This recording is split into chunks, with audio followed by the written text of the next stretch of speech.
Hi everyone, welcome to the webinar Social Strategy Basics, What to Post and Why. Thank you so much for being here. Today, obviously, we're talking about what to post on social media and why. The goal isn't to overwhelm you with tactics or anything like that. It's to give you a simple structure that hopefully reduces some of your decision fatigue and helps you to post with more clarity, because social media feels chaotic 100% of the time when there's no framework. Social media is a huge, big, wide world, and so hopefully this can make it feel a little bit more manageable. So I've got a hard truth for you. The truth is that you don't always need to post more, but you do always need to post more intentionally. There's a lot of pressure to increase your output, more posts, more platforms. You should be on TikTok. You need to be posting long form videos on YouTube. You need more posts. But without strategy, it rarely leads to better results, more output. So, what you do need to do is build intentional content to build connection. And if I could only leave you with one thing today from this webinar, I hope you keep watching, but if you don't, it is a mindset shift from what should we post to what would be strategic to post. So I really encourage you to think about that. But before we talk strategy and what to post and where to post it and all of those things, we need a little bit more clarity about the platforms that you would be posting on. So we have this platform breakdown. Now, there's a lot of words on this page, I understand, so bear with me. I'm going to talk you through it. We just need to clear our minds for a second and be aware that one of the biggest mistakes that organizations make is trying to be everywhere all at once. It's better to be on one or two platforms and do it really well than be on all 5 or 6 of these and do it really poorly. So be where your audience is and be confident and clear and do those few platforms well. So let's start with Instagram. So Instagram has a typical age range of 18 to 44, and that's where it's strongest. There's still active and strong members up until the age of 54, but it's less dominant with the 55 plus. And it is the place for telling stories and being really credible as a brand and building a brand, and also discovery. Instagram is a place where you will get discovered by new community members. It allows you to combine good credibility, good reach, and foster relationship. And you would do this through feed, posts, reels, and stories. And we're going to talk about formats in a little while. So bear with me as I talk through those formats a little bit. Now, Facebook. Facebook has a really wide age demographic, but you're missing some of the younger ones on Facebook. So strong between 30 and 65. It's especially strong with 45 plus. So if you are trying to target people under the age of 45 as well, you do need to be cross-posting on Meta. And Meta is the entity that owns Instagram and Facebook. So it makes it really easy to do both at once. So the main purpose of Facebook is community and events and groups. And like Instagram, you can post albums, groups of photos, single photos, text. Facebook has a short form video platform as well, kind of like Reels. It would be the same content. And then we have LinkedIn, which I think for this audience here is one of the most underutilized platforms. If you have a sales team and you're trying to connect with local businesses, you need to be on LinkedIn. So LinkedIn is a social media platform for the working professionals. So its main age demographic is 25 to 55, and we've got professionals, leaders, decision makers on this app. So it's a networking app. It's a place where thought leadership is discussed and professional credibility is earned. It is so underutilized. It also has lots of text, embed features, links that you can add into photos, and it's a great way to brag about what you're doing in a place where people are really interested. It builds your credibility. Being on LinkedIn, even if you just have a presence and you're not posting a lot, it boosts your credibility so much. Where on some of the other platforms that we're about to talk about, LinkedIn, Facebook, and Instagram actually do really well if you're not posting a whole lot. They don't require flexibility as much as some of the other platforms. So keep that in mind as we go into the next three, which are X, which used to be Twitter. So Twitter has rebranded to X, YouTube, and TikTok. So Twitter has quite a young age demographic on their platform, but it's still broad, 25 to 50. So it is a news following audience. It's a real-time commentary and fast conversation that happens on X. And if you're going to be posting on X, there's a lot of benefits to posting on X, but it's really harsh. You have to be really fluid and flexible and fast onto things and high frequency. So it's great, but it's really not for everyone. And unless you are doing kind of news cycles, it's probably not for you. Now, YouTube has our broadest age range, and it is the second largest search engine after Google. So most of the effective content on YouTube will be search-based content. That means that the content that you'll be posting, people are searching specifically for that content. Whereas on Instagram and Facebook, their algorithms will just push content at you, no matter if you're searching for it or not. So it's a great authority and trust building platform.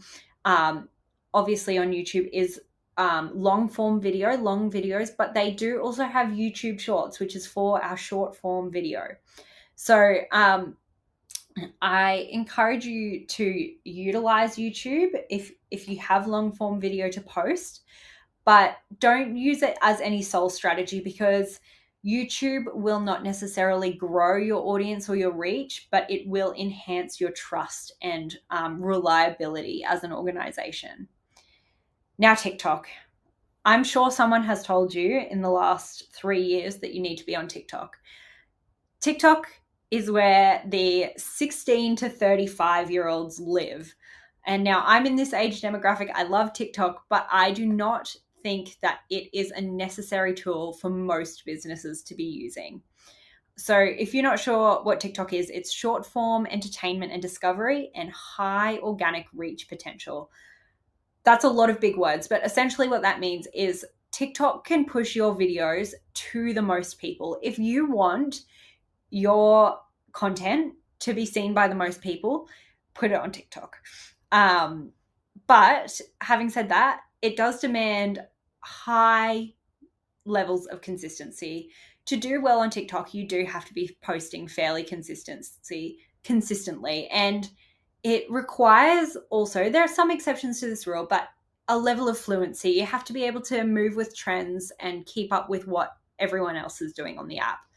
But if you want to be seen, if you want your campaign to go viral, or if you want as many people as possible to see what you're doing, TikTok is a great platform for that. But you do not need to be on there, despite what someone has told you in the last 2 years. You don't need to be on there for the sake of being on there. So we've done this platform breakdown. Let me just, as I discussed before, touch on our content formats. So this is the types of content. So these are the 5 main content types. So we've got a single image post. This is just a single image posted, usually with a caption, which is the text that goes with the image. So we've got a single image post. This can be done on LinkedIn, Instagram, Facebook. I think those are the 3 main ones. Twitter or X, I'm sure you can do that as well. I'm not on X a lot, but I'm sure you can do that. So these are great for announcements, quotes, clear calls to action, but they're not always highly engaging and they don't get great reach, which means it's harder to push these to your audience. But another benefit of using these and incorporating these into your strategy is that it's really good to keep your brand visual identity going. So if you throw some really consistent single image posts throughout your feed, it will really help with your brand image. And then moving on to similar but different, we've got a carousel or an album. So this is still a group of images, and usually still images, but they are paired together to make what we call on Instagram a carousel, where you scroll through multiple images. On Facebook, they're still referred to as an album. You'll often know that something is a carousel if it has these dots and you can see them as you scroll through. Carousels are great for teaching and storytelling, or if you have an event where you want to post a whole heap of photos as a recap. Carousels are great. People spend more time on them, which means that people send them to other people, they share. The algorithm really boosts carousels. So then we've got short form video, also known as Reels. Now, platforms push, we call them SFV, short form video. Young people love them. They're engaging. They can help display your personality or behind the scenes. They're really great for your visibility. So if you want to be discovered by a wider community and you want your content to be pushed beyond your following, you want to be posting Reels. So Reels are the most successful content at the moment. Short form video is what is going gangbusters on the internet. But these are harder to achieve, right? They're not as easy to achieve as single image or carousel posts. So I encourage you to give a Reel a go, use it in conjunction with other formats, but just don't be scared of them. They can be simpler than you think. And now we move on to long form video. So mostly YouTube is where you'll see these, but you could put full length interviews, you could put live stream replays.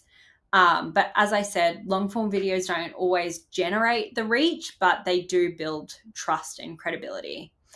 And then we've got stories. Now, I think all of the platforms, maybe except YouTube, have stories, and stories are a great relational piece. They are a way that you can interact with your community and your audience. You can put up polls and updates or reminders. You can put up a whole bunch of content at once, and people will just engage with what they want to engage with.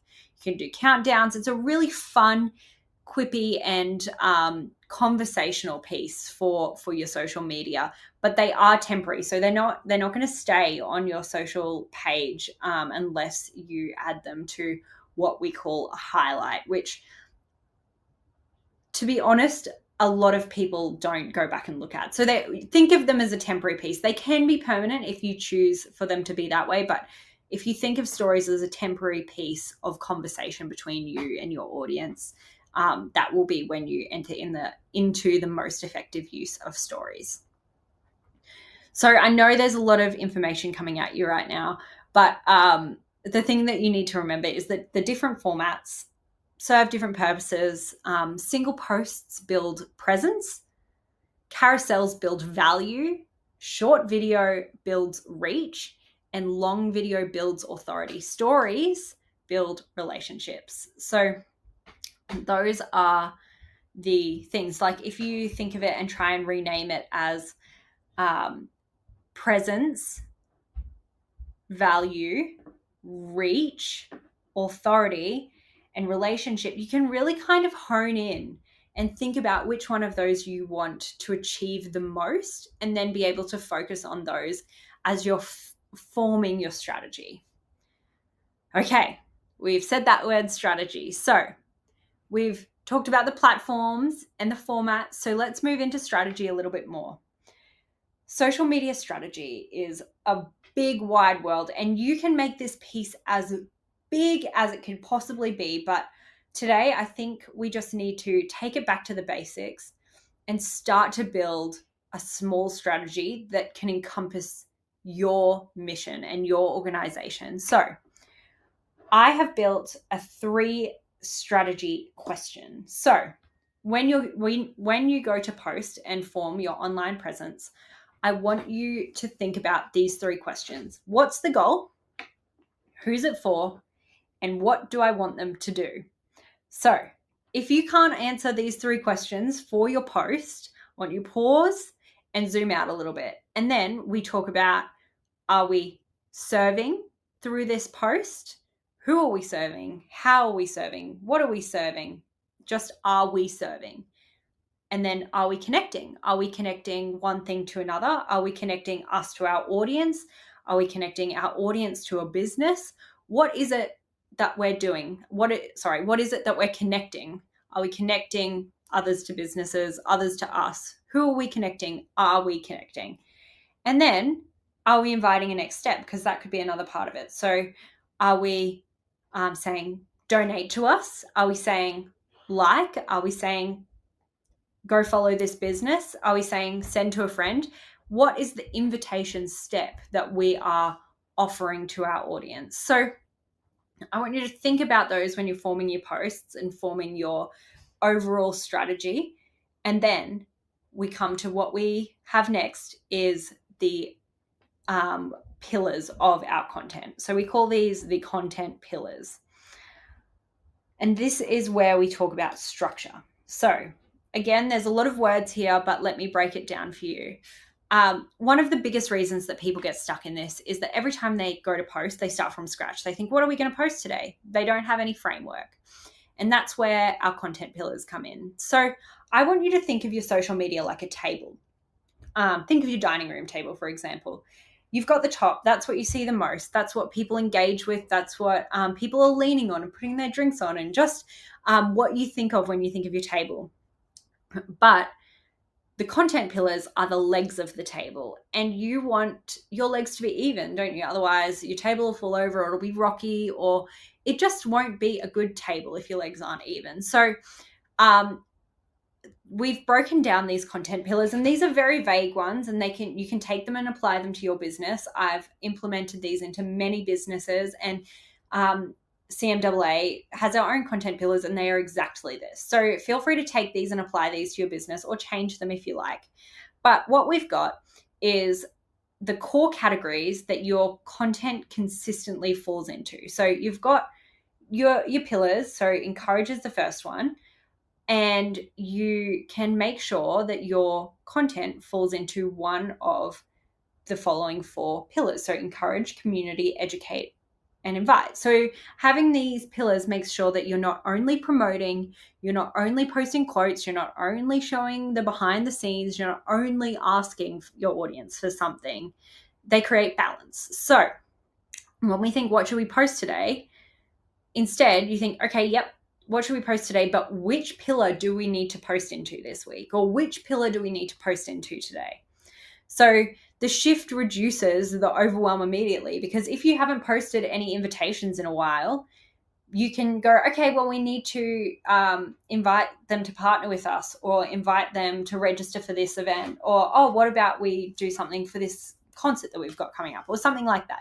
It automatically eliminates a whole bunch if you can figure out a pillar that you want to post on today. So I'm going to break these pillars down a little bit. We've got encourage. So encouraging builds connection. It reminds your audience why they follow you, and it keeps it a relational platform rather than transactional. So this looks like posting scripture and reflection, or prayer prompts, or devotional clips. And it proves your mission and why you're there. Then community. So community shifts the focus from you to them. So it says to your audience, you're part of something, and your belonging is contributing to your loyalty to our company or our organization. And so this can look like listener testimonies, prayer requests, community event highlights, presenter clips. It really is inviting them in. Maybe people love seeing a photo of themselves, right? So seeing photos of themselves at events, or even they love seeing something that they've engaged with. If you're a radio station, people love seeing clips of what they heard driving to work that morning. So they go, oh, yeah, I heard this morning, and now I'm seeing the presenters in real time. So things like that, where they can really tangibly connect with what you're posting. It shifts what you're posting from the focus on you, the organization, to them. And that's really important. People love that. And then we've got educate or education. This builds your credibility. So it's your value pillar. So it builds emotion. So if encouragement builds emotion and community builds belonging, education is the thing that builds your trust. So this looks like behind the scenes and what you've got upcoming, events that you've got upcoming, competitions that you're running. This is what makes you human. This is what makes people feel like they're in the loop. And this is why people go, oh yeah, I need to follow them because I need to make sure I know about that competition, or I need to make sure I don't miss out on that event. So making sure you're educating them, you're keeping them in the loop, that sort of thing is what makes people really want to trust you. And sticking to what you're posting is really important as well for that trust piece. So if you post that something's going to be released at 2 p.m. on Friday, making sure you do release that at 2 p.m. on Friday, or people will get frustrated with you. And I know things happen, but not expecting your social media presence and audience to be there and be waiting is one mistake that a lot of people do make. And then our last pillar is invite. So this gives you direction. If you never invite, people don't move, but if you only invite, people tune out. So this one's a fine line, but as are they all. And that's why we need balance. So content pillars ensure that you're not just visible, but you're intentional. So make sure your table's even. Make sure you're evenly posting across your content pillars, whatever they are. There's some different names for each of these. Content pillars are not something that we've come up with at CMAA. They're a kind of a universal social media strategy. So have a deeper look into them if you don't feel like these pillars fit you perfectly, or feel free to use these. And then say you often post maybe Sunday funnies, or, you have a regular piece that you post and your audience really loves. Figure out which category it fits into, and that's great. Or maybe then you do your Sunday funnies and you do a Talking Tuesday. Maybe that fits into a different one. So whatever you do or your routine is, you can just slot these into your pillars and see what's missing, and that maybe will help you to come up with some new content to implement. Okay, let's move on to the big wide world of analytics and data. And I know it's scary, but I want to reframe analytics and data for you when it comes to social media. Your analytics is stewardship. Your analytics isn't about chasing numbers or understanding data. It's about stewarding your attention well. So that means understanding that the audience on your platform was given to you and they're a gift. And so how do you use their attention wisely and effectively? So we're going to get into a few bits, and I'm going to head over to Meta in a second and show you what this looks like practically. But there's 3 things that you should know about your audience above all else. There's lots of data out there, but the things you need to know about your audience is their age, their gender, and their location. Age helps you to understand the tone and the format and the preference of those people in your audience. The gender helps you to assess representation and messaging, and the location matters, especially if you are serving a local audience. For community radio stations who I know are watching, this is your most intentional piece. So keep in mind though, if you are regional, it will or may default to your nearest capital city. So depending on a person's privacy settings on their phone, it may give you an exact location, or it may just default to their nearest city. So don't be afraid of that if it's your nearest city. But if you have a whole chunk of your audience that's in like China or Russia or something, you may come into some issues. So you don't need complex dashboards. You just need awareness of who you're talking to. And it's really helpful to come up with a persona. I know a lot of people do this already, but say your main demographic is a 30 to 45-year-old woman in Sydney. It's really helpful as a mindset shift to give that person a name. Let's call her Wendy. Wendy is a mum of 3. She has a husband and she has lived in Sydney her whole life. When you're forming your content pillars and thinking about what to post that day, think, would Wendy get value out of this? Would Wendy like this? Would Wendy engage with this? And that doesn't have to be, not everything has to cater to Wendy, but you've got a good idea that a lot of your audience is like Wendy. And so if no, that's fine, but question, okay, what else is this post achieving? Okay, so I'm almost there with the getting over to Meta. But before that, I want to talk about metrics and what actually matters. So I'm just going to post this video here. Pause that video, sorry. So I'm sure you've always been told to try and increase your followers and get more likes, and the views are what will tell you whether or not you're doing well. And in some cases, those things do matter. But instead, if you want your social media to be valuable to your audience, what I want you to track instead is saves, shares, profile visits, and comments. Now, these things are, I know, a little bit counter to what the surface level metrics are. So shares indicate value. Saves indicate value. Saves indicate that someone's seen your content and gone, yep, that is so valuable. I want to come back and look at that later. That brings value to my life. Shares indicate resonance. So they've resonated with your piece of content and they've gone, I need to send this to my friend. They will really find this valuable. Or, wow, that's really challenged me. Send it to my mum. What do you think about this? And it all creates engagement, and it makes the algorithm push you a little bit further into the algorithm sphere. So, and then profile visits and clicks on links and things, that creates intent. Yep, I want to know more. I want to see more that this organization is posting. And then the comments, they represent engagement and your audience and your community, creating a community within your social media presence. So, and people engaging and spurring you on. So I've got this video here. I'm going to just take it back to the start where I compare 2 different posts from the CMAA Instagram. So this is a post, a carousel. You can see it's got 1,100 views, 8 saves, 7 sends, and 5 comments, 29 likes, and 8 profile visits. So 8 people saw this piece of content and went and had a look at the rest of the content on our page.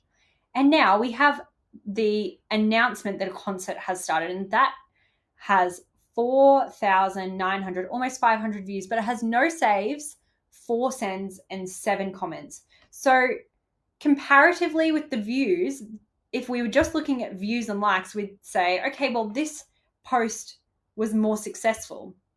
It had 4 times the views and double the likes.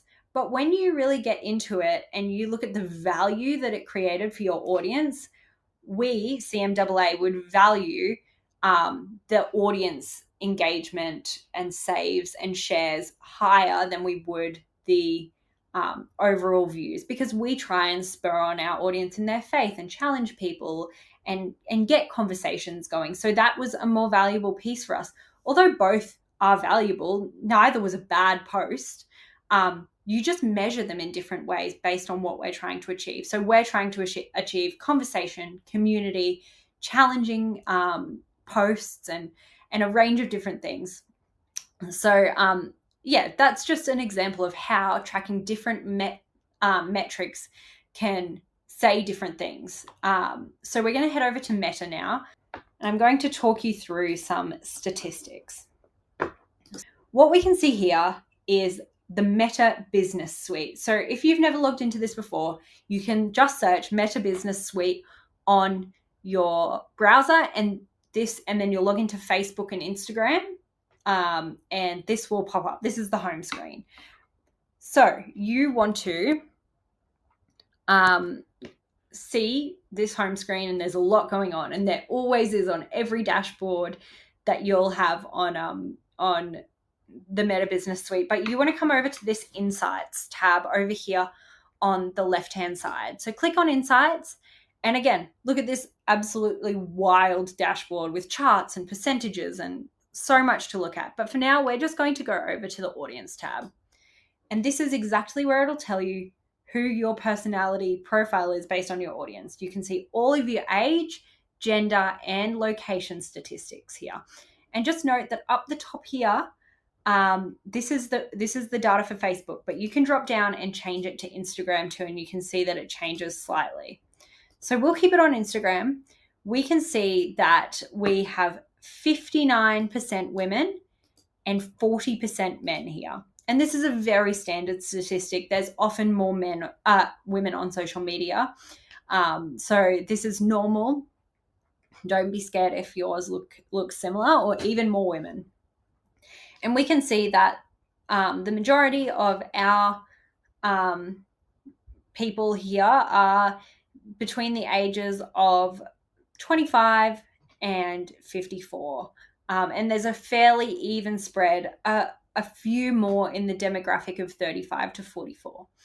But this has, gender breakdown, age breakdown, and then we come down to cities. So you can see here accurately that we've got 73% of people in our audience are from Australia, and then the US and New Zealand, that's pretty accurate too. And most of our audience are in the capital cities, which is great to see. That's exactly what we want to be achieving. So you can see that as well. There's a lot to look at in here. Have a play around, have a look around. You're not going to break anything. But just take your time, have a look through. But as I said, those are the three main things that you need to know about your audience so that you know who you're posting to. Okay, so let's come back. We're going to go to a challenge that I have for you. A challenge to change up, experiment, try new things. It can be scary, but social media is constantly changing and evolving, and I encourage you to try something new. So here are a few examples of things that you might be able to change. If you're posting daily, that's great. That means you're already in the habit of posting, but I'd love for you to try and do, instead of 7 posts in a week, 3 really intentional posts. Maybe if you're only posting single posts, single graphic posts, you could try a carousel or throw a reel in there, but just do 3 intentional posts instead of 7, and then measure the impact over 30 days. And maybe you see growth, maybe see more engagement. That's great. Keep it that way, and maybe add another change for the next 30 days. Maybe it doesn't work. Maybe you're seeing just the same engagement and reach as when you're posting every day. Okay, well, we'll go back and try something different. Post every day, but maybe include some reels. Or if you're already posting 3 times a week and you're posting some feed posts, maybe you're doing a reel and 2 carousels, that's great. Maybe try doing 2 feed posts and adding some stories into the mix. Or maybe you're only posting graphics. Well, I encourage you to try a carousel or try a reel. Just try things, make small changes, and then measure so measure the impact. I do encourage you to try anything that you're trying. Do 1 change at a time and measure for 30 days. Meta, Instagram, and Facebook both measure on a 30-day cycle. It is best, but don't die on the hill, if you can start something at the start of a month. That will really help you to understand your data and statistics. But that's not essential. It will just help you with your data. Give something a try. Measure the impact. Strategy replaces your guesswork with something to learn. So don't be afraid of trying something new. I really encourage you to try something and let us know how you go. Send me an email. I'd love to hear how you go. So that was a lot. I know that was a bit of fire hydrant to the face information, but I just want to leave you with these 3 things. Start with intention, and then measure simply, and then adjust slowly. You don't need to be louder online. You need to be clearer. And that is easier said than done, I know, but Clarity creates consistency, and consistency builds trust, and trust drives results. So hopefully you can take some of this information and implement it so that you have a better idea of what to post and why. We are going to move into a Q&A, and send me any questions that you might have via email. And I'm so thankful for everyone in this community. So please, let me know if there's anything that we can do to support you and help you moving forward.